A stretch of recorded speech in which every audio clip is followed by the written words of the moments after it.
Hello and welcome to the new episode of We Talk Talent Series Season 5, the show where we bring you insightful conversations with top HR leaders shaping the future of talent management. Today, we are joined by Sridhar Krishnan, Global Talent Acquisition Leader. Sridhar, welcome, and it's a pleasure to have you on the show. Thank you, Anmol. Pleasure is all mine. So before we dive into the discussion, I would like to briefly introduce today's speaker to our viewers.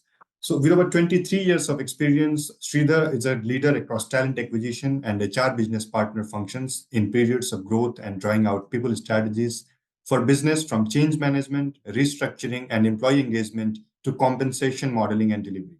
So starting with my first question, Sridhar, the workplace has gone through a lot of changes over the past couple of years. So how is your industry tackling these changes that the workplace has gone through? If you could share a brief overview with us.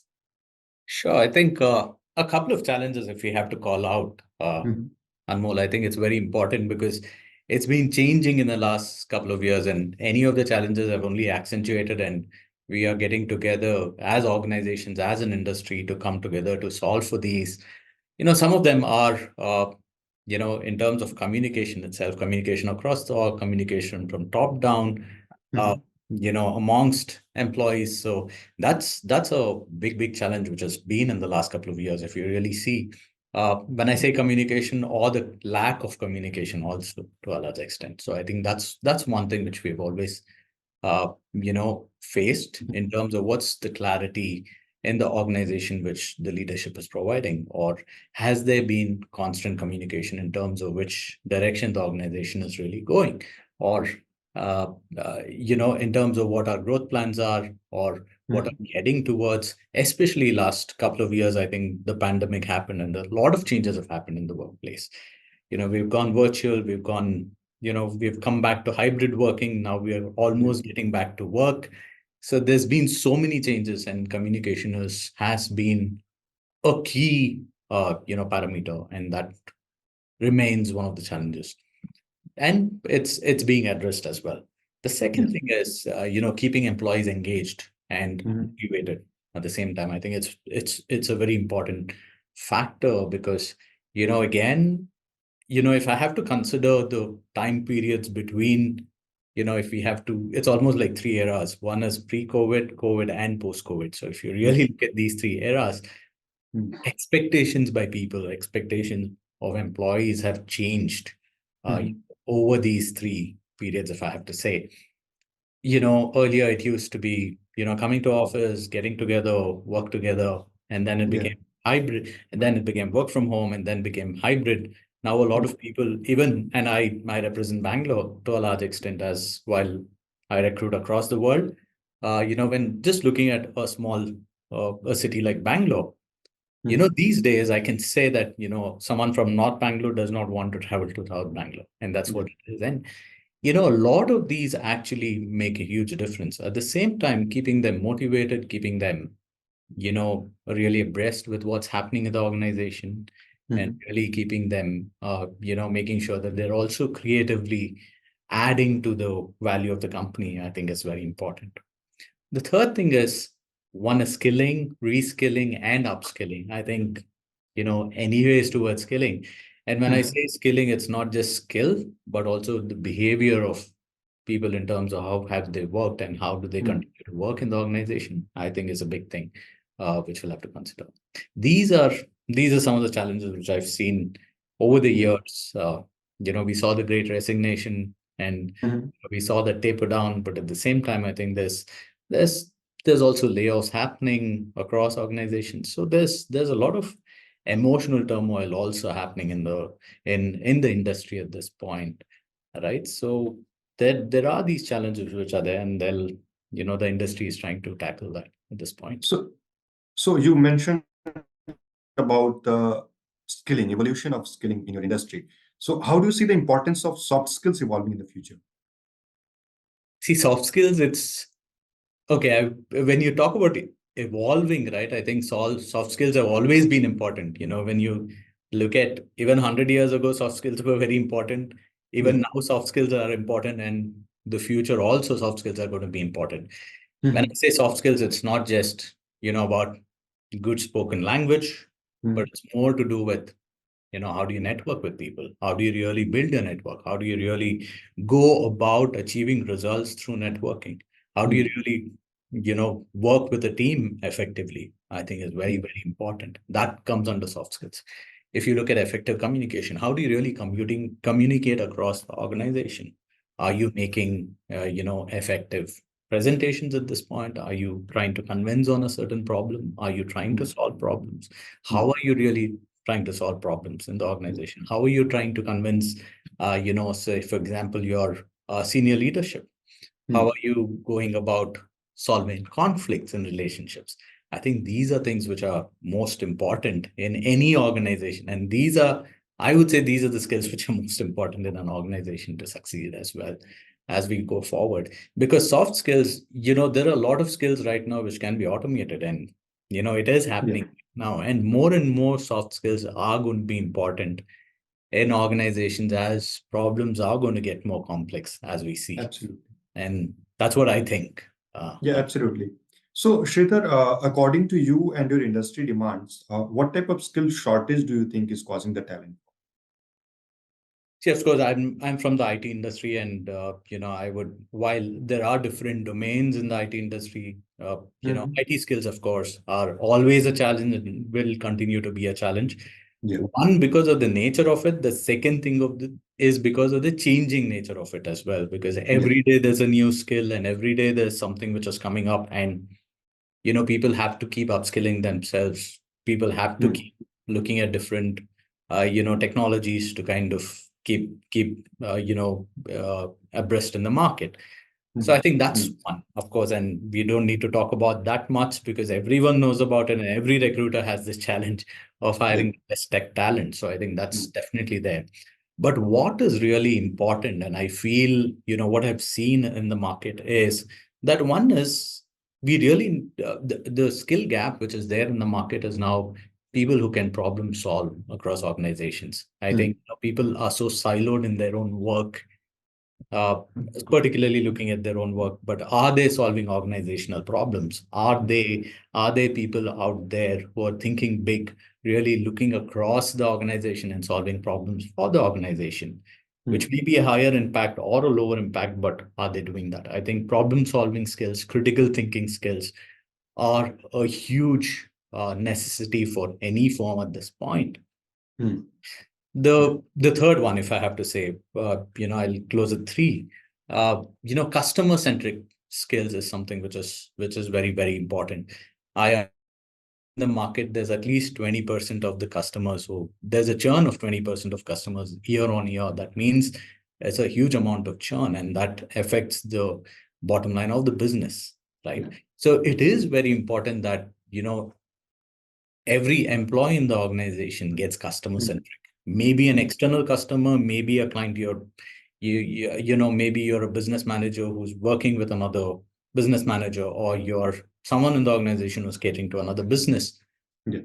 Getting customer centric is very important from the core, and then building products which not just the customer uses, but also solve for their problems. I think understanding customers, getting to really solve their problems is going to be a huge plus for us.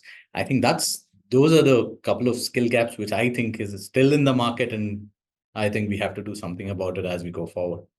Yeah, definitely. So, Sridhar, now that the Gen Z is entering the workforce and born into the digital era, they bring a different set of expectations with them.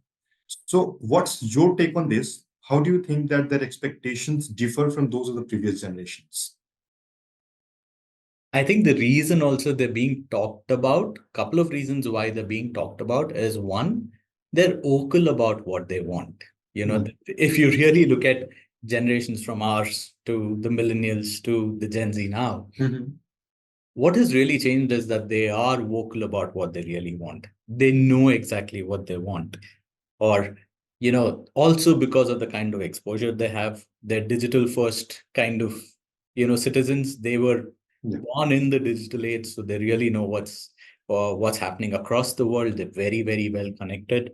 At this point, they're connected across the world, so they know, they know much more than a lot of other people who are out there. So I think in terms of knowledge, in terms of having views around certain issues, I think they are ahead of the rest of the population. They're more connected, like I said, socially more aware, if we have to really call that out. They're much more aware socially than the previous generations, because we didn't know about a lot socially in different cultures and stuff like that, which they have the exposure right now. So these are some things which are there. So they're more creative, they're more entrepreneurial, if you have to really call them. They're more innovative. They're all that at this point. At the same time, I think there are enough distractions for them. While those are all the positives, there are also negatives in terms of, or areas which we need to look out for, that they can be easily distracted. And there are, while they're great at social media, the social media itself can create a negative effect on them in terms of what's really happening. So I think these are some things which we have to look forward to and look out for as well, to make sure that this generation is really successful. Hear them out, understand their ideas, give them a good ear in terms of what they really want, what they want to achieve. I think is going to go a long way. And very soon, this generation is going to take over. Looking at the population, this generation is going to take over the workforce very soon. So this is going to be the future of workforce. Yeah, definitely. Definitely. So my last question to you, Sridhar, that you have been in this human resources space for over 2 decades now. And so if you can share some of the most prominent challenges that you face in this talent acquisition space, and what are your strategies to overcome? Sure. I think, if I have to say, in the last so many years, one thing hasn't changed, is attracting the right talent into the firm. I think that's the biggest challenge, which continues to be, and it's a good challenge to have, because that makes us better. That makes us, work harder in terms of finding solutions to, find the right talent into the firm. Especially in hiring, I think setting processes and making sure that, we follow processes to, hire the best folks into the organization is the other one, which means, making it consistent, making it, predictable in terms of making sure that we're hiring the right talent, I think is very, very important. That is another one. The third thing is attracting diverse talent. Has been a challenge, continues to be a challenge. A lot of organizations are working on it. Some of them have been very successful, some of them haven't. But I think there are strategies out there which we need to employ. Finally, building a strong employer brand. Right now, with social media, with so much awareness in the industry, I think it's important to have a really strong brand as an organization. I think these are some things which are have been challenges and continue to be as challenges, but there are strategies which you can employ to overcome them as well. For example, attracting the right talent, really getting, do you need the best talent? Do you need the right talent? There's always an understanding there in terms of, okay, do you have to go after that one person out of the 1,000 people, or can you go to the person who can do the job and then maybe do something better? I think is very important. So really getting on to as simple as, understanding a JD well, understanding what the, what needs to be solved in the organization, what do you have to look forward to in the organization, really making notes of those issues and then going after candidates is going to be really important as a first step. The second thing I talked about, is, making your process is very robust and also consistent.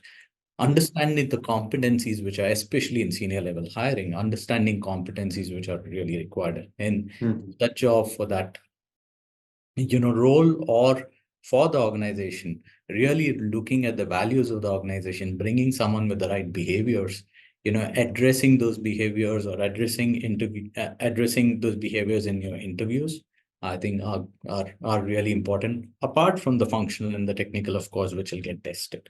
I think those are really important, because every wrong hire is going to be a really costly affair, not just in terms of money, but in terms of the kind of pressures which will put on the management, on the employees, on the colleagues who are there.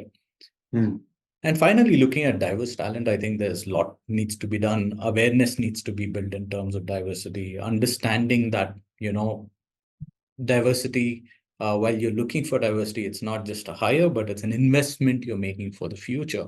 I think it's the awareness which need to be brought out in the organization as a as a topic. And finally, an employer brand, I think it's going to be out there talking about consistently about what you're offering as a value to your employees, your clients, your investors, and all your customers. So I think these are some of the strategies you need to employ, and being out there talking about it is very key. Absolutely, these are important points to consider. And thank you so much, Sridhar, for sharing your valuable perspective with us today. And it's been a pleasure having you on this show. And for our viewers, let's continue to learn and grow together. And don't forget to tune in to the next episode of We Talk Talent series. Have a fantastic day ahead. Thank you.